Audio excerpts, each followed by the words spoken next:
ನವರಾತ್ರಿ ದಿನಾಂಕ, ಸಮಯ ಮತ್ತು ಮಹತ್ವದ ಬಗ್ಗೆ ಪ್ರಮುಖ ಮಾಹಿತಿ. ಯಾವ ದಿನ ಯಾವ ದೇವಿಯನ್ನು ಪೂಜಿಸಲಾಗುತ್ತದೆ ಎಂದು ತಿಳಿಯೋಣ.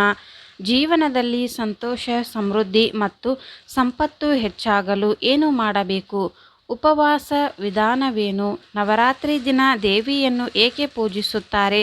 ಸಂಪೂರ್ಣವಾದ ಮಾಹಿತಿ ತಿಳಿಯೋಣ. ನವರಾತ್ರಿ ಹಿಂದೂ ಧರ್ಮದ ದೊಡ್ಡ ಹಬ್ಬ. ಈ ಹಬ್ಬವನ್ನು 9 ದಿನಗಳು ಆಚರಿಸಲಾಗುತ್ತದೆ. ಈ 9 ದಿನಗಳಲ್ಲಿ ಭಕ್ತರು ದುರ್ಗಾದೇವಿಯನ್ನು ಪೂಜಿಸುತ್ತಾರೆ. ನವರಾತ್ರಿ ಹಬ್ಬ ಭಾರತದಲ್ಲಿ ಬಹಳ ಪ್ರಸಿದ್ಧವಾಗಿದೆ. ಒಂದು ವರ್ಷದಲ್ಲಿ 4 ನವರಾತ್ರಿಗಳು ಬರುತ್ತವೆ. ಇವುಗಳಲ್ಲಿ ಒಂದು ಚೈತ್ರ ನವರಾತ್ರಿ, ಇನ್ನೊಂದು ಶಾರದೆ ನವರಾತ್ರಿ, ಗುಪ್ತ ನವರಾತ್ರಿ. ಮುಂಬರುವ ನವರಾತ್ರಿ ಶಾರದೀಯ ನವರಾತ್ರಿ ಆಗಿದೆ. ಇದು ಕೆಡುಕಿನ ವಿರುದ್ಧ ಒಳಿತನ್ನು, ವಿಜಯವನ್ನು ಸ್ಮರಿಸುವ ಹಬ್ಬವಾಗಿದೆ. ಈ ವರ್ಷ ಶಾರದೀಯ ನವರಾತ್ರಿಯು ಅಕ್ಟೋಬರ್ 3ರಿಂದ ಪ್ರಾರಂಭವಾಗಿ ಅಕ್ಟೋಬರ್ 11ರವರೆಗೆ ಇರುತ್ತದೆ. ಧಾರ್ಮಿಕ ನಂಬಿಕೆಗಳ ಪ್ರಕಾರ ಶಾರದೀಯ ನವರಾತ್ರಿಯಲ್ಲಿ ದುರ್ಗಾದೇವಿಯ 9 ರೂಪಗಳನ್ನು ಪೂಜಿಸುವುದು ಮಂಗಳಕರವಾಗಿದೆ. ಈ 9 ದಿನಗಳ ಕಾಲ ದುರ್ಗಾದೇವಿಯನ್ನು ಪೂಜಿಸುವುದರಿಂದ ಜೀವನದಲ್ಲಿ ಸಂತೋಷ, ಸಮೃದ್ಧಿ ಮತ್ತು ಸಂಪತ್ತು ಸಿಗುತ್ತದೆ ಎಂದು ನಂಬಿಕೆ ದಶಕಗಳಿಂದಲೂ ಇದೆ. ದಂತಕಥೆ.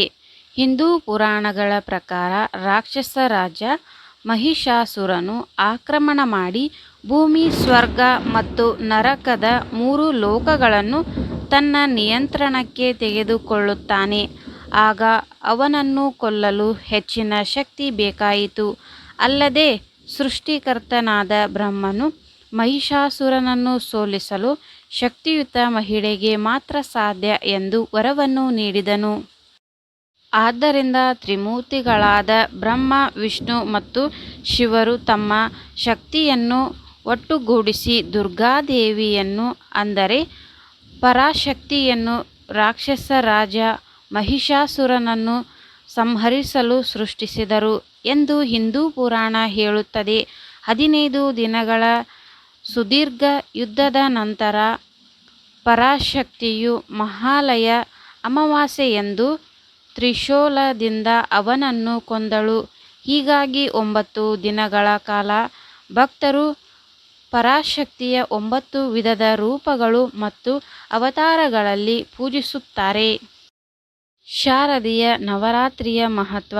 ಶಾರದೀಯ ನವರಾತ್ರಿಯು ಯಾವಾಗಲೂ ಅಶ್ವಿನಿ ಮಾಸದ ಶುಕ್ಲ ಪಕ್ಷದ ಪ್ರತಿಪದದಂದು ಪ್ರಾರಂಭವಾಗುತ್ತದೆ ಎಂದು ಧಾರ್ಮಿಕ ಗ್ರಂಥಗಳು ಹೇಳುತ್ತವೆ. ದುರ್ಗಾಮಾತೆಯ ಭಕ್ತರು 9 ದಿನಗಳ ಕಾಲ ಉಪವಾಸ ಮಾಡಿ ಪೂಜಿಸುತ್ತಾರೆ. ದುರ್ಗಾ ಸ್ತೋತ್ರ ಮತ್ತು ದುರ್ಗಾ ಚಾಲಿಸಾವನ್ನು ಪಠಿಸುತ್ತಾರೆ. ನವರಾತ್ರಿಯಲ್ಲಿ ದುರ್ಗಾದೇವಿಯನ್ನು ಭಕ್ತಿಯಿಂದ ಪೂಜಿಸಿದರೆ ಅವಳು ಆಶೀರ್ವದಿಸಿ ತಮ್ಮ ಎಲ್ಲ ಇಷ್ಟಾರ್ಥಗಳನ್ನು ಪೂರೈಸುತ್ತಾಳೆ ಎಂದು ಹಿಂದೂಗಳು ನಂಬುತ್ತಾರೆ. ಹೀಗಾಗಿ ಈ ಸಂದರ್ಭದಲ್ಲಿ ಶ್ರದ್ಧಾ ಭಕ್ತಿಯಿಂದ ದೇವಿಯನ್ನು ಪೂಜಿಸಲಾಗುತ್ತದೆ. ಉಪವಾಸದ ವಿಧಾನ. ಈ ದಿನಗಳಲ್ಲಿ ಕೆಲವರು ನೀರು ಮಾತ್ರ ಕುಡಿದು ದಿನವಿಡೀ ಉಪವಾಸವಿದ್ದು ಸಂಜೆ ಮಾತ್ರ ಅಲ್ಪಾಹಾರ ಸೇವಿಸುತ್ತಾರೆ. ಇನ್ನು ಕೆಲವರು ಸಾತ್ವಿಕ ಆಹಾರವನ್ನು ಮಾತ್ರ ಸೇವಿಸುತ್ತಾರೆ. ಇನ್ನು ಕೆಲವರು ಒಂದು ಹೊತ್ತಿನ ಆಹಾರವನ್ನು ಮಾತ್ರ ತ್ಯಜಿಸುತ್ತಾರೆ. ಹೀಗೆ ಬೆಳಗ್ಗೆ ಸೂರ್ಯೋದಯಕ್ಕೂ ಮುಂಚೆ ಎದ್ದು ಸ್ನಾನ ಮಾಡಿ ಪೂಜೆ ಮಾಡಿ ಉಪವಾಸವನ್ನು ಮಾಡುವ ಭಕ್ತರಿಗೆ ಬಹುಬೇಗ ದೇವಿಯ ಆಶೀರ್ವಾದವನ್ನು ಪಡೆಯಬಹುದು ಎಂಬ ನಂಬಿಕೆ ಇದೆ. ಹೀಗಾಗಿ ಈ ದಿನಗಳಲ್ಲಿ ಅಚ್ಚುಕಟ್ಟಾಗಿ ನವರಾತ್ರಿಯನ್ನು ಆಚರಿಸಲಾಗುತ್ತದೆ. ಶಾರದೀಯ ನವರಾತ್ರಿ 2024 ಯಾವಾಗ? ದಿನಾಂಕ ಮತ್ತು ಸಮಯ. ಪ್ರತಿ ವರ್ಷ ನವರಾತ್ರಿ ಉತ್ಸವ ಮಹಾಲಯ ಅಮಾವಾಸ್ಯೆ ನಂತರ ಬರುವ ದಿನದಿಂದ ಪ್ರಾರಂಭವಾಗಿ ದಶಮಿ ತಿಥಿಯವರೆಗೂ 10 ದಿನಗಳ ಕಾಲ ಆಚರಿಸಲಾಗುತ್ತದೆ. ಈ ವರ್ಷ ಅಕ್ಟೋಬರ್ 2ರಂದು ಮಹಾಲಯ ಅಮಾವಾಸ್ಯೆ ಆಚರಿಸಲಾಗುವುದು. ಇದರ ನಂತರ ಅಕ್ಟೋಬರ್ 3 ಗುರುವಾರದಿಂದ ಅಕ್ಟೋಬರ್ 12ರ ಶನಿವಾರದವರೆಗೆ ನವರಾತ್ರಿ ಉತ್ಸವವನ್ನು ಆಚರಿಸಲಾಗುತ್ತದೆ. ಅಕ್ಟೋಬರ್ 11ರಂದು ದುರ್ಗಾಷ್ಟಮಿ ಅಥವಾ ಸರಸ್ವತಿ ಪೂಜೆಯನ್ನು ಆಚರಿಸಲಾಗುತ್ತದೆ. ಅಕ್ಟೋಬರ್ 12ರಂದು ವಿಜಯದಶಮಿ ಹಬ್ಬವನ್ನು ಆಚರಿಸಲಾಗುತ್ತದೆ. ಸಮಯ ಅಕ್ಟೋಬರ್ 3ರಂದು ಮಧ್ಯಾಹ್ನ 12:18ಕ್ಕೆ ನವರಾತ್ರಿ ಆರಂಭವಾಗಲಿದೆ. ಈ ದಿನಾಂಕ ಅಕ್ಟೋಬರ್ 4ರಂದು 2:58ಕ್ಕೆ ಕೊನೆಗೊಳ್ಳುತ್ತದೆ. ಸನಾತನ ಧರ್ಮದ ಪ್ರಕಾರ ದಿನವು ಸೂರ್ಯೋದಯದೊಂದಿಗೆ ಪ್ರಾರಂಭವಾಗುತ್ತದೆ ಎಂಬುದನ್ನು ಗಮನಿಸುವುದು ಮುಖ್ಯ. ಆದ್ದರಿಂದ ಶಾರದೀಯ ನವರಾತ್ರಿಯು ಅಕ್ಟೋಬರ್ 3ರಂದು ಪ್ರಾರಂಭವಾಗುತ್ತದೆ. ಈ ಶಾರದೀಯ ನವರಾತ್ರಿಯ 9 ದಿನಗಳಲ್ಲಿ ಭಕ್ತರು ದುರ್ಗಾದೇವಿಯ 9 ಅವತಾರಗಳನ್ನು ಪೂಜಿಸಲಾಗುತ್ತದೆ. ಹಾಗಾದರೆ ಯಾವ ದಿನ ಯಾವ ದೇವಿಯನ್ನು ಪೂಜಿಸಲಾಗುತ್ತದೆ ಎಂದು ತಿಳಿಯೋಣ.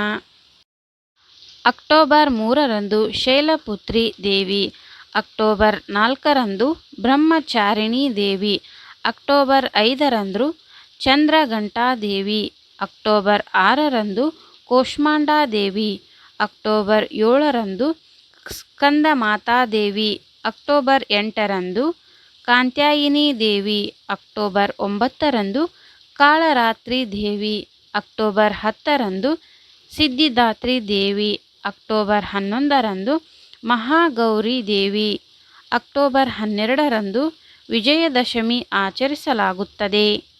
ಈ ಮಾಹಿತಿ ನಿಮಗೆ ಇಷ್ಟವಾದಲ್ಲಿ ಒಂದು ಲೈಕ್ ಮಾಡಿ ಹಾಗೂ ಸಬ್ಸ್ಕ್ರೈಬ್ ಮಾಡಿಕೊಳ್ಳಿ. ಇಂತಹ ಯೂಸ್ಫುಲ್ ವಿಡಿಯೋದೊಂದಿಗೆ ಮತ್ತೆ ಸಿಗೋಣ. ಈ ವಿಡಿಯೋ ಕೊನೆ ತನಕ ನೋಡಿದ್ದಕ್ಕೆ ನಿಮಗೆಲ್ಲರಿಗೂ ಧನ್ಯವಾದಗಳು.